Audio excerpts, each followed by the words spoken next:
That's right. I've created an air of mystery this time by not showing the finished product in the thumbnail. Will you watch the entire process, or will you skip ahead to the big reveal? Hey, you'd only be cheating yourself. Just saying.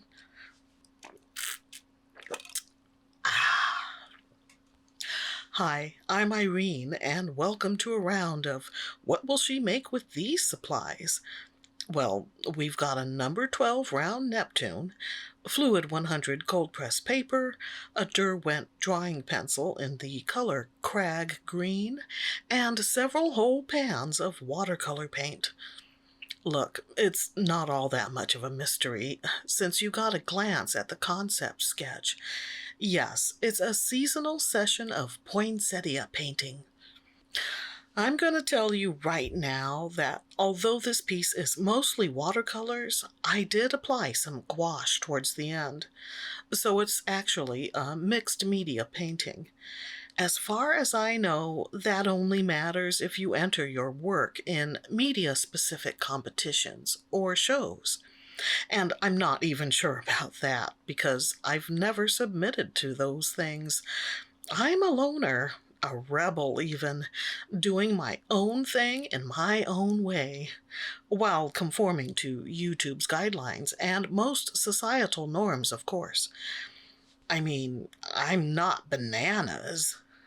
Speaking of bananas, as an armchair traveler, I watch a lot of TravelTube, and one of the people I watch is Tony at La Lido Loca. Well, he recently shared a story involving a cruise passenger who was quite upset about receiving a banana with brown skin. And that got me thinking about how people have widely different standards or deal breakers. I mean, just look at watercolor people, for instance. I encountered one saying, "Don't waste your money on cotton paper," while another was adamantly 100% cotton or nothing at all. And when it comes to bananas, there can be drama even inside the Inkworks household. Because while I don't mind brown speckling on the outside, I do object to the bananas don't go bad, they just get better defense. And defense it is, because it's brought out while I'm trying to dump a bunch that looks like PBR7 mixed with PBK9. That's pretty darn dark, man. Anyway, I'm glad to get that off my chest. But still, don't complain about some brown spots on your banana. It could be worse. Much, much worse. For the first layer, I used a wet-on-wet technique, meaning I brushed clean water over the area I was going to work on, then applied a brush loaded with color onto that. Then I rolled the brush over it to pick up some of that color, lightening some spots. I'm sorry, I don't remember the exact colors used on this piece. I just recall it was 2 reds and 2 greens. What's really fun is if you have fast dispersion paints. The way one of the reds moved and spread on the wet paper was so satisfying.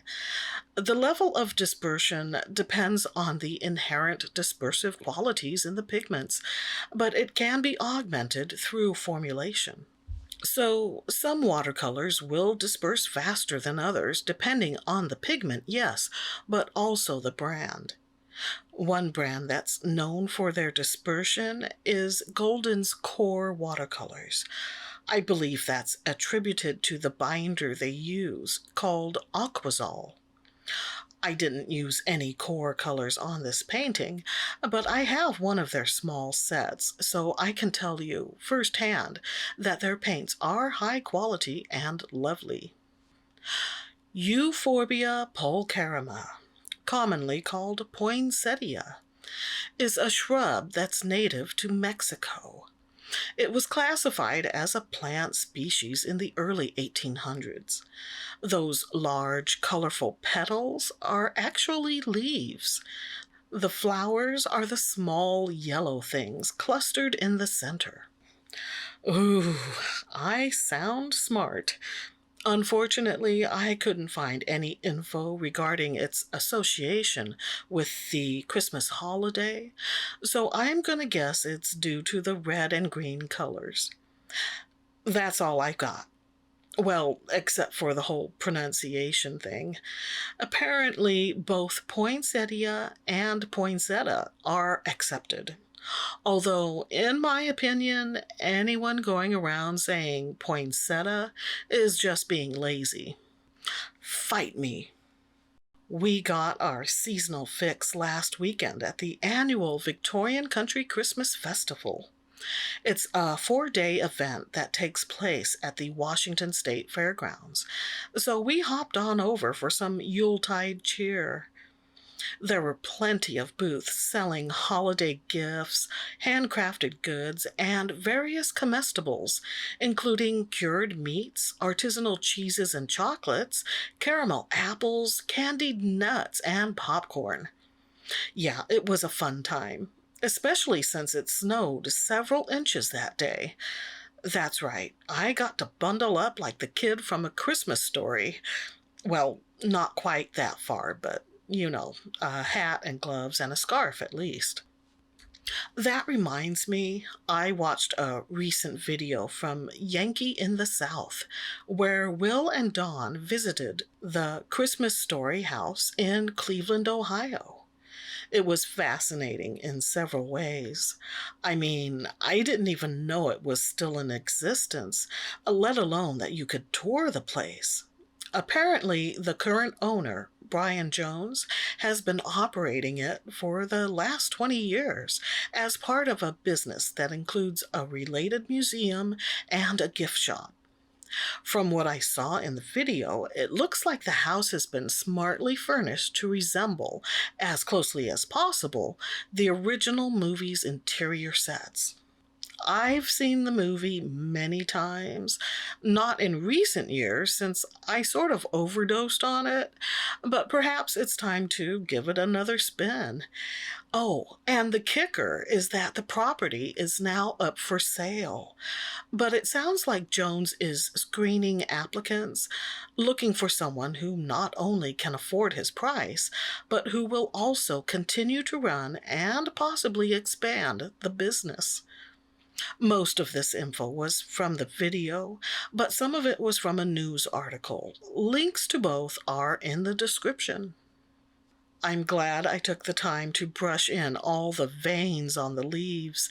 It adds so much, I think. Still, it wasn't until the next layer, where I added some shading on the leaves, that it all came together. That was a happy time. Until the initial application of gouache. Nothing wrong with gouache. I love it. Unfortunately, in an effort to create a golden color mixture, I ended up with something akin to baby poop, a yellowy green yuckiness that was both repellent and riveting. But I'm getting ahead of the footage, as there was still the green background that came before that. We used up the last of our Starbucks gift card on a chestnut praline latte. Oh yeah, it was my first time having one, and I could happily drink it every day for the rest of December. Not only that, but I actually dug up another older gift card with a few bucks left on it. So we splurged on a couple of, get this, sugar plum danishes, and they were delicious. Remember when I said we went to the Victorian Country Christmas thing? Well, it was the last day and we'd overslept. And to make the $12 entry fee worthwhile, we needed to get there ASAP. So we had to eschew a real breakfast. Thus the coffee and Danish option, which is fine with both producer Mike and myself. Yes, I realize Danishes are of Austrian origin, but I don't go around explaining that every time the word Danish comes up in conversation. I mean, croissants are also from Austria, but for all intents and purposes, they're a French pastry. Similar to how Chinese ramen is now known as a Japanese dish. Why am I talking about this? The point is, we love a good Danish. And on that note, I'm gonna scrounge around in the pantry for something sweet. Back in 2 minutes.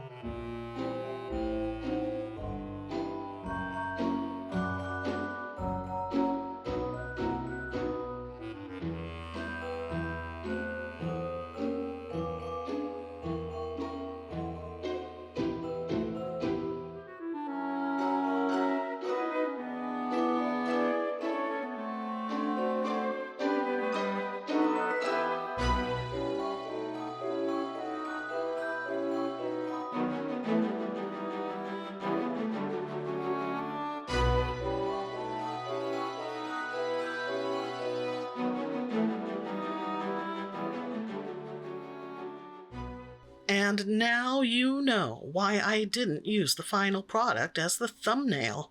It's because of that baby poo background. Yeah, I could have gone back in and changed the color. That's one of the beauties of gouache, after all. But I'm not one to shy away from so-called ugly colors. I mean, I would totally wear that on my hands. As nail lacquer, I mean, not. Ugh. Not that this is finished. Oh no, there's still a minute or two left, long enough to add some thick gouache line work, indulge in a shaky close-up, then awkwardly arrange the piece for a thumbnail that never came to be. We've all got to play to our strengths, after all. You know, it's just dawned on me that those leaves are a tad suggestive. I mean, does anyone else think they look like a horde of tongues going blah, blah, blah, blah, blah, blah?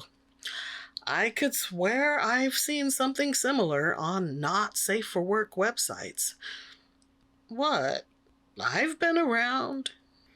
Every year about this time, I imagine going on a river cruise and hitting some European Christmas markets.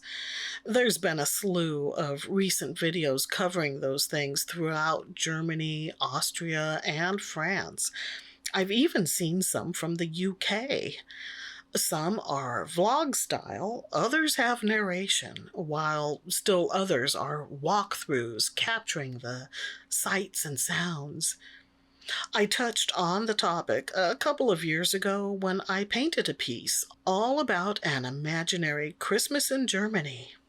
It's one of my favorite projects. A link is in the description, so check it out. Now might be a good time to mention that you can help to support this channel. Just hit the like button if you did, or complain in the comments if you didn't. In other words, please do your part to spread the art. Try saying that 3 times fast. No, don't. It might come out wrong. I'm happy to share this plethora of poinsettia petals. I mean leaves.